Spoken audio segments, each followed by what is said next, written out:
chosen generation. We've been called for to show His excellence. All I require for life, God has given me, and I know who I am. We are a chosen generation. We've been called for to show His excellence. Sans la foi, il est impossible de lui être agréable, car il faut que ceux qui s'approchent de Dieu croient que ces dieux existent et qu'il est le rémunérateur de tous ceux qui les cherchent. Alors toi qui cherches ces dieux pendant cette période de confinement, toi qui cherches Dieu à travers ce nouveau programme de Cressoc, à toutes et à tous, shalom et bienvenue dans ce deuxième numéro de notre émission Chrétienne dans la société Cressoc en sigle. Nous vous saluons de partout où vous nous suivez. Et sur ce plateau, comme vous le constatez, je ne suis pas seule, je suis accompagnée et je serai toujours accompagnée d'un homme de Dieu au nom du pasteur Rigobert Kounoa, à qui j'ai dit bonjour pasteur. Bonjour. Et comment vous allez? Oui, ça semble.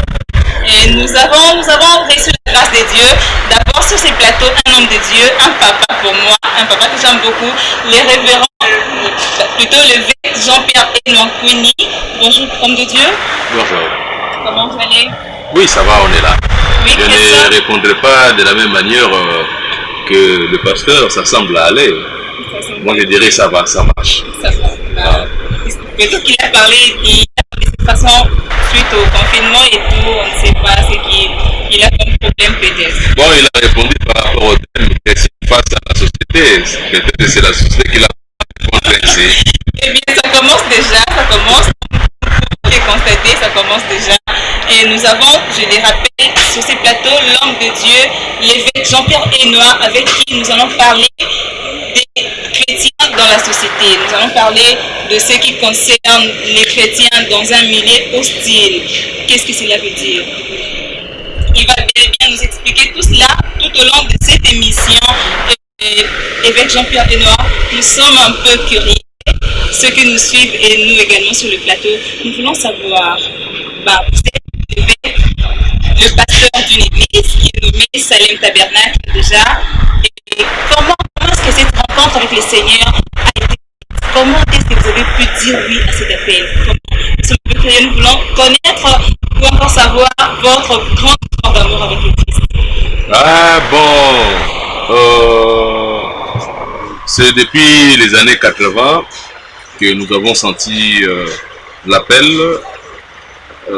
au salut, les années 82-83, et en 85, j'avais accepté d'être baptisé à l'église Fepako Nzambe Malamu, là où on a eu le temps de servir Dieu, là où on a eu le temps d'être affermi dans la vie chrétienne. C'était vraiment pendant la jeunesse, et tout au long de servir Dieu, c'est alors ceux qui nous ont encadrés et nous-mêmes, nous avons reçu l'appel de le servir comme ministre de l'Évangile. Et c'est dans les années 88 que nous étions entrés dans les champs missionnaires. Et enfin, quelques années plus tard, notre ministère a été confirmé par mon père dans la foi. J'ose croire que c'est depuis 93 que le ministère a été confirmé. Et nous voilà, nous continuons à persévérer et à servir Dieu. Voilà un peu l'histoire. Très bien, voilà. Et l'homme de Dieu que nous avons sur ce plateau a reçu le Seigneur tout en étant jeune.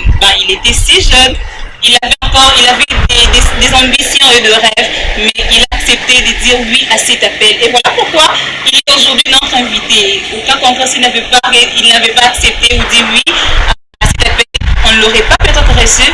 Et Dieu a fait grâce qu'il puisse dire oui, il a osé. Et aujourd'hui, il est notre invité. Pasteur Rigobert, nous pouvons passer au vif de notre sujet.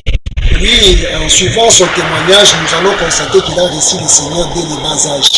Et en tant que jeune, il a vécu dans des milieux qui étaient peut-être bruyants, avec l'ambiance et tout ce qui s'est passé. Comment est-ce que vous avez pu vous en sortir dans ce milieu-là hostile par rapport à votre foi? Bon, la vérité est que tout chrétien naît de nouveau, permettez-moi un peu le pléonasme de parler de tout chrétien né de nouveau, puisque quand on est chrétien, c'est qu'on est né de nouveau. Hein? Vous m'excuserez un peu pour cette tautologie. Tout chrétien né de nouveau est averti. Il est averti par rapport au message de notre Seigneur et Sauveur, qui est notre Maître, le Seigneur Jésus-Christ, quand il dit le monde ne m'a pas aimé. Pourquoi le monde ne l'a pas aimé? Tout simplement parce qu'il n'était pas de ce monde. Il n'était pas de ce monde. N'ayant pas été de ce monde, le monde ne pouvait pas non plus l'aimer. Et maintenant, nous qui croyons en Jésus-Christ, lui-même s'est dit, si on a fait ainsi au bois vert, à combien plus forte raison on le fera, vous qui êtes le bois sec. Alors tout chrétien né de nouveau doit être averti et comprendre que non, le monde ici ne nous aimera jamais. Et si le monde ne t'aime pas, il te sera hostile. Il te sera hostile. Voilà pourquoi dans la vie chrétienne, il est important d'être enseigné, d'être affermi et enfin de suivre scrupuleusement le pas du Seigneur Jésus afin de s'en sortir à cette hostilité de ce monde. Oh, donc dans la Bible, nous avons aussi vu des gens qui ont vécu dans des milieux hostiles, tels que Daniel. Est-ce que vous avez des leçons que vous avez tirées par rapport à cet homme de foi? Bien sûr. Daniel est l'image d'un chrétien affermi. Daniel est l'image d'un chrétien assudi. C'est retrouvant à Babylone, l'image du monde. Daniel, l'image des chrétiens. Daniel s'est référé à tout moment des enseignements qu'il a reçus. Pourquoi? Parce qu'il était compté parmi les déportés. Il était déporté, il s'est retrouvé à Babylone. Babylone avait des principes à lui. Et Babylone tenait à imposer ses principes à tous celui qui vivait sur sa terre. Je voudrais dire ceci, vous qui nous suivez, mes bien-aimés, la vie chrétienne en soi, ce n'est pas une vie facile. La vie chrétienne, c'est une vie où celui qui veut suivre cela doit accepter de se renoncer.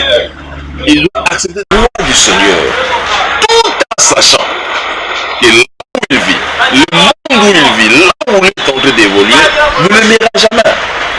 Ne le mérite jamais. Voilà pourquoi le Seigneur dit quelque chose de très important dans sa prière sacerdotale. Nous sommes dans le livre de Jean, chapitre 17.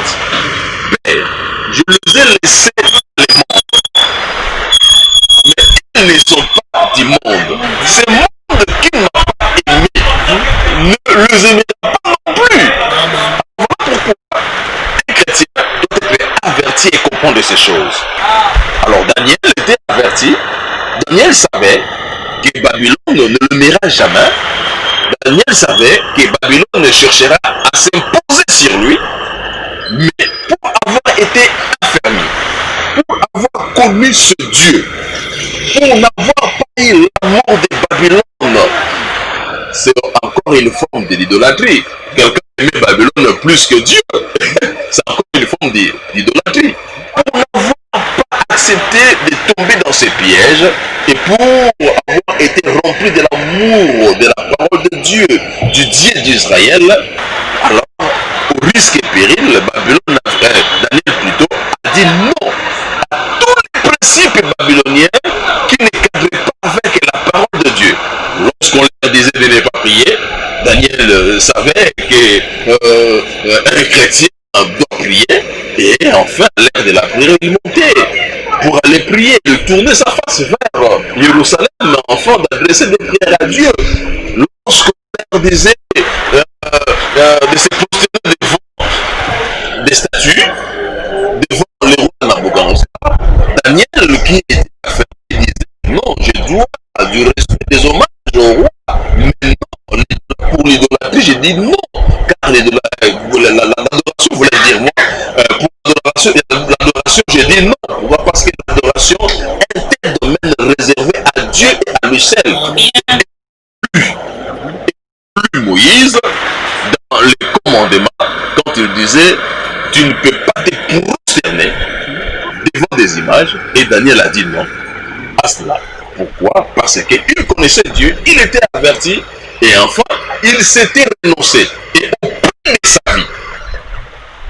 Vous me suivez un peu. Lorsqu'on a jeté les compagnons de Daniel dans la fosse du feu, dans la fournaise ardente, écoutez un peu la réponse. Après que le roi ait envoyé des gens pour voir s'ils étaient déjà consumés, écoutez un peu ce qu'ils ont dit, car on savait si on croyait que notre Dieu pouvait nous délivrer. Il faut bien analyser les mots pouvoir, pouvait, le verbe pouvoir, il faut bien analyser. Dans ces mots-là, pouvoir, il y a la possibilité et il y a aussi l'habilité. Dans quel sens? Dieu pouvait ou n'est pas. Exact. Ok. Il savait cela. C'est comme les cas d'Étienne, lorsqu'on les lapidait. Dieu pouvait ou n'est pas. Mais Étienne a accepté de mourir à cause de ce Dieu. De la même manière aussi, ceux qui étaient jetés dans la fournaise ardente pouvaient aussi être consumés par le feu. De la même manière, celui qui était jeté dans la fosse au lion pouvait aussi mourir. Mais pour s'être renoncé, pour avoir eu en l'amour de ce Dieu-là, c'était au risque et péril de leur vie. Sinon, évêque, j'aimerais un peu revenir en arrière. Lorsque vous parlez dans vos propos, vous aviez parlé d'un chrétien converti. Pouvez-vous nous expliquer un peu cette nuance-là? Voilà pourquoi j'ai parlé du pléonasme, de la tautologie. En réalité, quand on est appelé chrétien, cela veut dire on est converti, on est né de nouveau. Alors, pour devenir chrétien, on n'est pas chrétien, mais on devient chrétien. Alors, il y a une formule si simple. En Jésus-Christ, que Jésus-Christ est le Fils de Dieu, qu'il était mort pour ses péchés et qu'il était ressuscité. L'apôtre Paul le dit dans le livre des Romains, chapitre 10. Celui qui confesse de sa bouche le Seigneur Jésus et qui croit dans son cœur que Dieu a ressuscité des morts, il est sauvé. Et ça, c'est un premier pas. Dans le livre de Jean, chapitre 3, 16, là, le Seigneur lui-même définit la vie éternelle, ou comment on peut devenir un chrétien, quand il dit, car Dieu a tant aimé l'humanité, il a donné son Fils, afin que quiconque croit à lui ne périsse point, mais qu'il ait la vie éternelle. Ici, on devient chrétien quand on croit.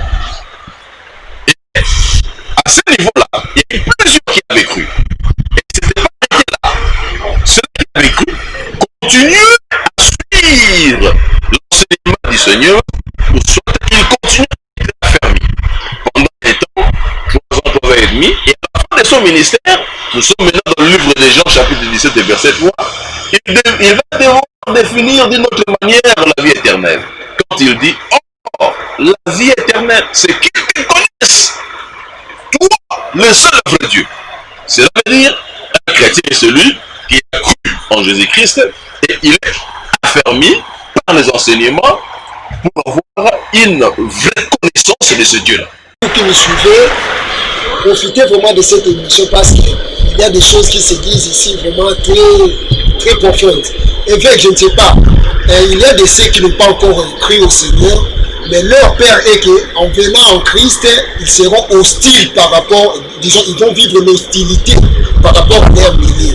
Il s'est dit que je reste encore païen parce qu'étant païen, je peux courir derrière les jupons, je peux courir peut-être derrière la musique et la boisson, et une fois converti, cela ne sera plus mon apanage. Et qu'est-ce que tu peux leur dire? Là-dessus, Salomon nous donne une bonne exhortation. Personne, ce jour-là, ne pourra s'échapper au jugement de Dieu. Ce n'est pas puisque tu es jeune, tu diras au Seigneur, je n'ai pas voulu te servir, je n'ai pas voulu te suivre puisque j'ai été jeune. Là, on te sortira qui est Timothée, qui était aussi jeune. Voilà pourquoi Salomon dit, jeune homme, couche-toi. Fais tout ce qui te semble bon. Mais sache qu'il y a le jugement qui t'attend. Alors, la jeunesse n'est pas un temps de se laisser entraîner par quoi que ce soit. Moi, je dis peut-être la jeunesse, c'est un bon moment où la personne va se dire, je vais devoir mettre toute mon énergie pour servir Dieu. J'étais une fois à Brazzaville dans les années 2003-2004 dans une mission chez un ami à moi qui je salue aussi en passant, le pasteur Prince Banemi, Kaléo.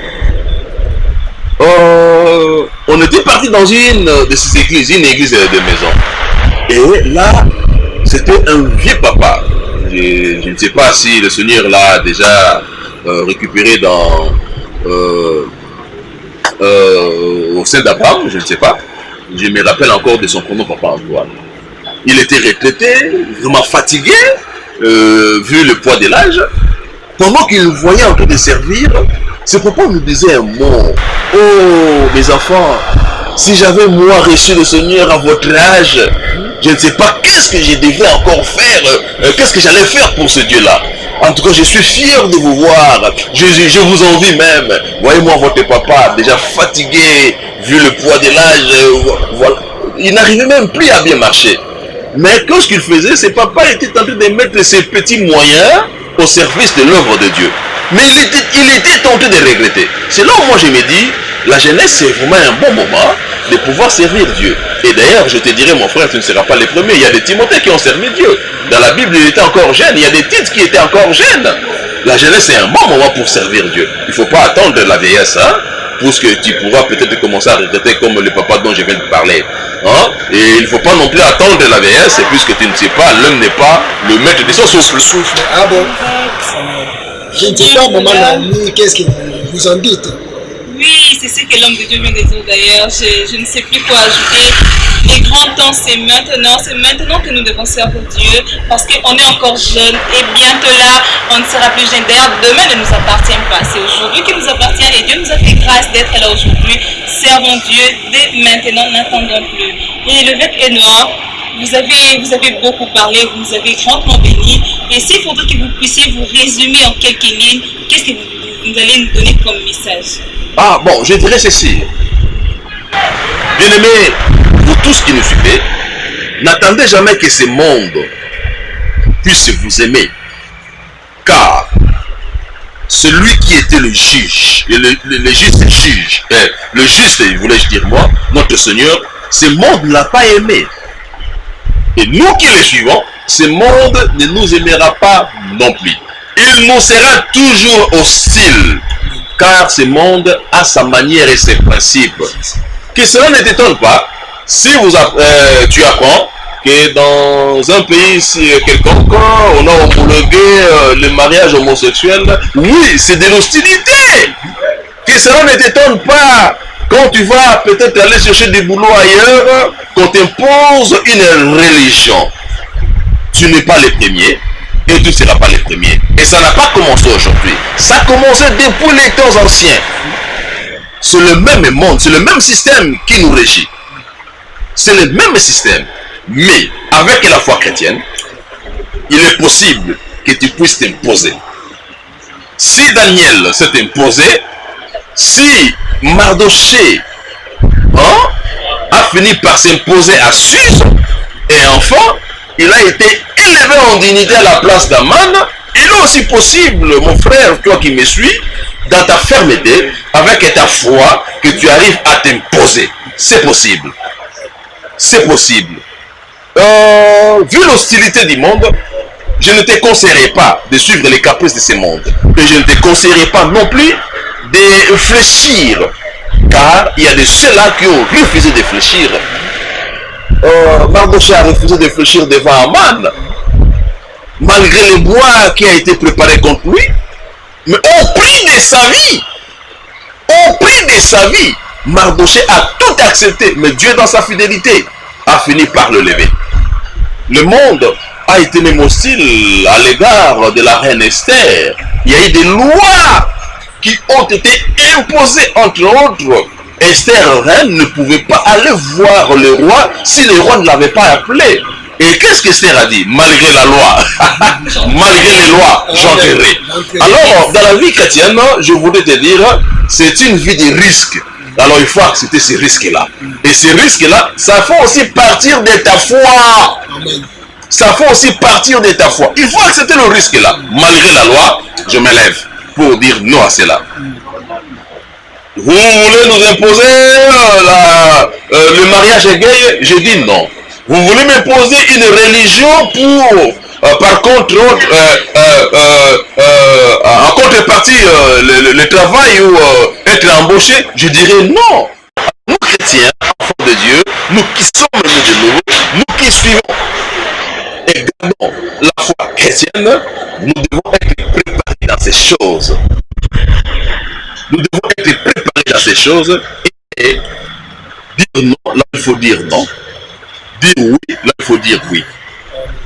Voilà pourquoi le Seigneur a dit, et l'apôtre Paul a dit, suivez mes pas comme moi je suis les pas du Seigneur. Soyez mes imitateurs comme je le suis du Christ. Alors nous devons être imitateurs de Christ. Le Christ de dire non mon frère n'est pas peur. Même au risque de ta vie, accepte de dire non. Pourquoi? Parce que les apôtres, c'est que nous suivons aujourd'hui, c'est aujourd'hui que nous prenons comme des modèles. Ils étaient fiers de dire non devant même les rois. Dire non au roi, ce n'est pas manquer du respect au roi. Ce n'est pas outrager les rois. C'est un peu ça. Alors, nous devons avoir une foi ferme et inébranlable dans ce monde qui nous est hostile. Et le monde ne t'aimera jamais. Il te restera toujours hostile. Mais il est possible que tu t'imposes et que tu réussisses avec Christ. C'est possible. Oui, oui. Paul pouvait avoir 40 coups si cela était possible. Mais à cause du Seigneur, il a accepté cette hostilité et il s'est élevé pour continuer dans l'œuvre de Dieu. Maman Naomi, qu'est-ce que vous pouvez nous dire? Non, c'est important, c'est important. Moi, j'ai toujours édifié la plupart des frères dans le livre, dans la deuxième épître de Paul aux Corinthiens, chapitre 11, chapitre 12. Vous savez, une des difficultés encore de la vie chrétienne d'aujourd'hui, on a tellement très mal présenté l'évangile. On a présenté l'évangile seulement comme un monde de la prospérité. Mais on n'a pas eu le temps de faire voir aux gens qui croient de l'évangile. L'apôtre Paul se vante dans son ministère non pour des espoirs, pour avoir eu beaucoup d'argent ou comment, mais il est en train de vanter son ministère par beaucoup de Corinthiens chapitre 11. Comment il a connu des naufrages, comment il a connu des jeunes multipliés, comment il a connu la faim, comment il a été persécuté, comment une fois il a réussi 40 coups moins, comment les faux frères l'ont outragé, l'ont persécuté, pour lui c'était la gloire.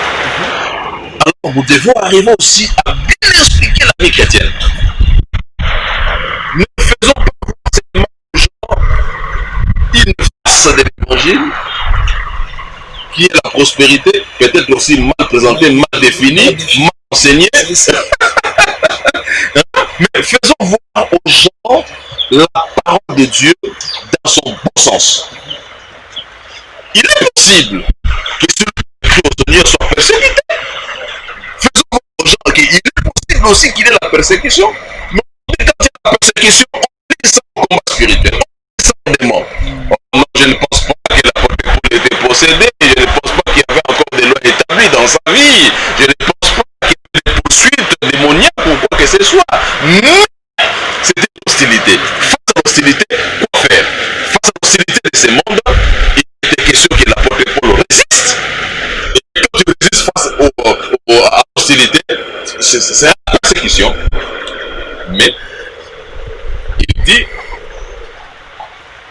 dans son épître aux Romains, dans ce chapitre 5, je me contente même des persécutions. J'aime même des persécutions. Sachant que la persécution produit quoi? Produit la foi. Oui, si je peux même paragrapher Paul qui a dit que celui qui veut vivre bien se met dans le Seigneur sera persécuté. Il sera persécuté. Donc la persécution n'est pas quelque chose de nouveau pour nous chrétiens. Et si cela arrivait, que nous puissions glorifier le Seigneur. Maman Naomi. Oui, nous avons été richement bénis par l'évêque Jean-Pierre Enoa. Face à l'hostilité de ce monde, impose-toi. Toi, chrétien, résiste et avec Christ, tu nous sommes pratiquement arrivés à la fin de notre émission. On est fini pour aujourd'hui. Ce nouveau numéro qui vous avait été présenté par la sœur Naomi Simalandoa et l'évêque Rigobert Noah et qui a reçu aujourd'hui pour vous l'évêque Jean-Pierre Enoa que nous appelons affectueusement homme de foi parce qu'avec lui c'est en tout cas la foi et d'ailleurs sans la foi il est impossible d'être agréable à Dieu et voilà pourquoi nous vous remercions d'avoir été là et nous disons également merci à l'homme de Dieu qui a répondu favorablement à notre invitation. Merci à vous, merci à l'équipe technique, précisément à notre frère Ari Mathiaba et nous disons grandement merci à vous tous qui nous avez suivis de partout à travers le monde. On se retrouve très prochainement avec un nouveau numéro de ce programme. Who I am, I know who God says I am, what He says I am, where He says I'm at. I know who I am, I know who God says I am. What He says I am, where He says I'm at. I know who I am. I'm working in power, I work in miracles. I live a life of favor.